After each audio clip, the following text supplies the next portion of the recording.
Hi friends, welcome to MMSK Vlogs. நான் உங்கள் முத்துலட்சுமி. இன்றைக்கி நம்ம வீடியோவில் என்ன பார்க்க போகிறோம் அப்படின்னா, சவுச்சவில் ஜூஸ் தான் பண்ண போகிறோம்.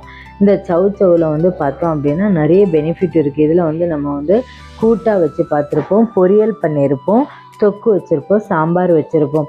ஆனால் இன்றைக்கி அதில் ஜூஸ் தான் பண்ண போகிறோம். காயை ஃபஸ்ட்டு தோலை ரிமூவ் பண்ணிடணும். ரிமூவ் பண்ணிவிட்டு காயை ஒரே சைஸில் கட் பண்ணிக்கணும். நம்ம ஜூஸ் அதில் போடும்போது எல்லாமே அரைஞ்சி வரணும். அதுக்காக ஒரே சைஸில் கட் பண்ணி எடுத்துக்கணும். அது கூடவே 1 கப்பு தேங்காய் சேர்த்துக்கணும். தேங்காய் பால் சேர்க்கும்போது அதில் டேஸ்ட் ரொம்பவே நல்லாயிருக்கும். அது கூடவே 2 ஏலக்காய், இப்போ வெல்லம் சேர்த்துருக்குறோம். தேங்காய் பால் ஸ்வீட்டாக தான் இருக்கும். அதனால் வெல்லம் கொஞ்சம் நீங்கள் சேர்த்தா போதும். அது நம்ம இஷ்டம் தான். அது ஆப்ஷனல் தான்.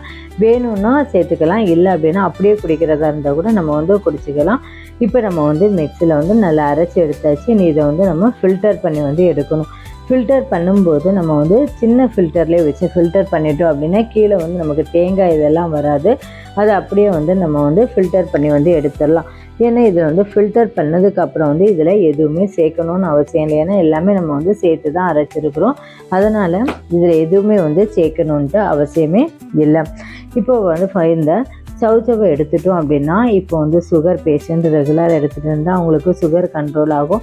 அதே நேரத்தில் கொலஸ்ட்ரால் ரத்த அழுத்தம் யார் இருக்குதோ அவங்க ரெகுலராக அந்த காயை எடுத்துகிட்டு இருந்தாங்க அப்படின்னா அதுவும் அவங்களுக்கு கண்ட்ரோல் ஆகும். அதே மாதிரி நம்மளுக்கு மாரடைப்பு வராமல், ஹார்ட் அட்டாக் இதுவும் வராமல் நம்மளை பாதுகாக்கும்.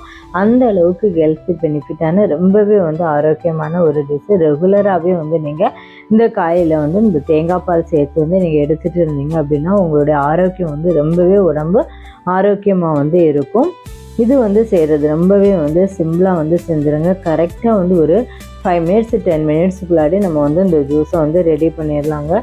இது நம்ம அப்படியே குடிக்கலாம். இல்லை அப்படின்னா நம்ம ஃப்ரிட்ஜில் வச்சுட்டு 5 மினிட்ஸ் வச்சுட்டு நம்ம எடுத்துக்கலாம். ஒரு 10 நிமிஷம் வச்சுட்டு எடுத்து குடிச்சிக்கலாம். இல்லை அப்படின்னா நம்ம தேவையான ஐஸ் க்யூபு சேர்த்து குடிச்சிக்கலாம். நான் இன்றைக்கி ஃப்ரிட்ஜில் தான் வச்சு எடுத்து ரொம்பவே சில்லுன்னு ரொம்பவே டேஸ்ட்டாக இருந்தது.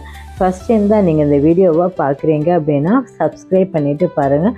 நம்ம இன்னொரு நல்ல ரெசிபியோடு மீட் பண்ணலாம். தேங்க்ஸ் ஃபார் வாட்சிங். பாய்.